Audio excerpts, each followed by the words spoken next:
if I'm a young filmmaker, writer, producer, what do you guys look for? It helps. I don't know if you guys know when they say it's such and such meets such and such. So, you know, that kind of helps give an idea to the producers of what the project is like. And it's very good of you use shows that were successful. Don't pitch and say it's like such and such was a show that didn't do well.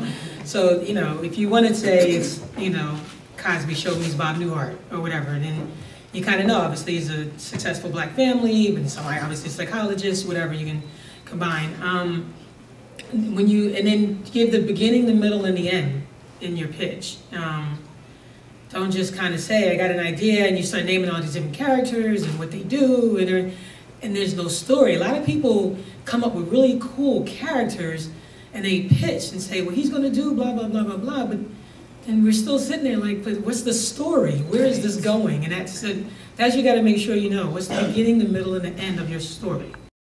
Really take the time to learn how to do things the right way.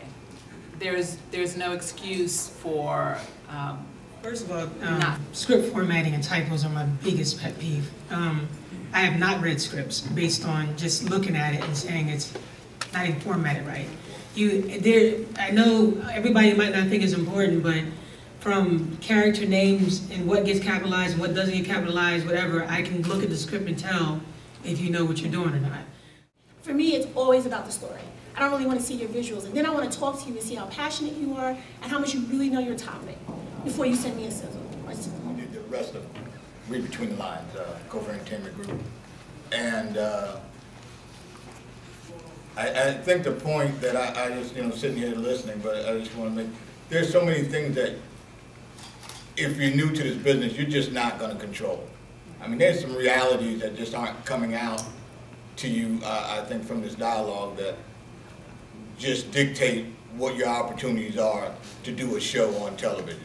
Now, the backstories here are just too long to go into, and I don't want to monopolize the time, but the reality is, pretty much, if you haven't done a show, you're not going to be an executive producer. It just ain't going to happen for you.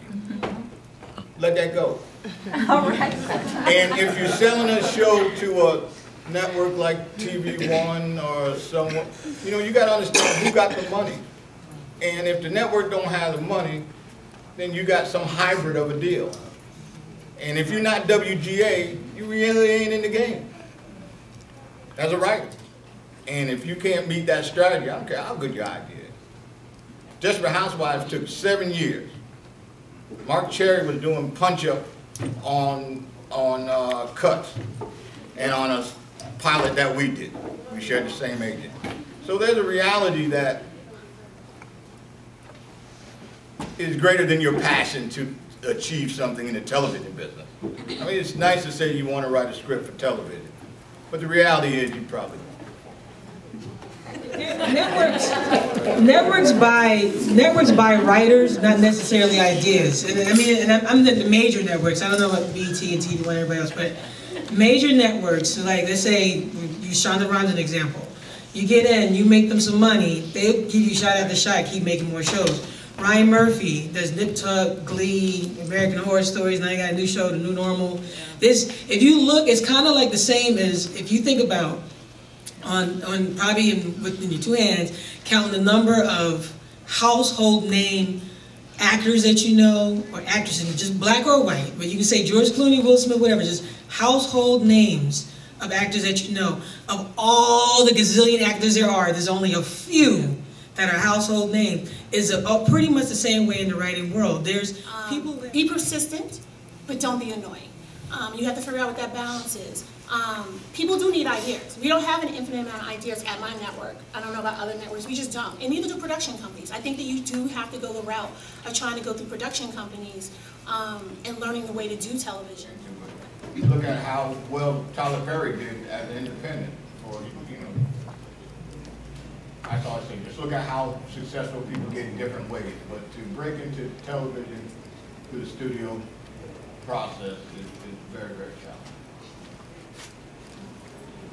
And I would just say, we touched on it earlier, just that once you created the treatment, the script, or the sizzle reel, or the film, and you're ready to pitch, just make sure you know who you're talking to, really research them.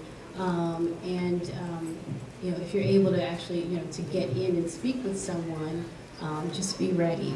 Just be ready to talk. Never stop perfecting your craft. You know, always try to get better. If you're a writer, always try to get I don't know better. who's gonna be your next boss, who's the best person in this room that might, you know, sell the next project. So, but study, study, study. You gotta know. There's no excuse. It's too much TV going on right now.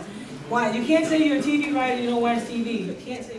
Don't just talk to people because you want to be able to say you talk to someone. Be ready to pitch.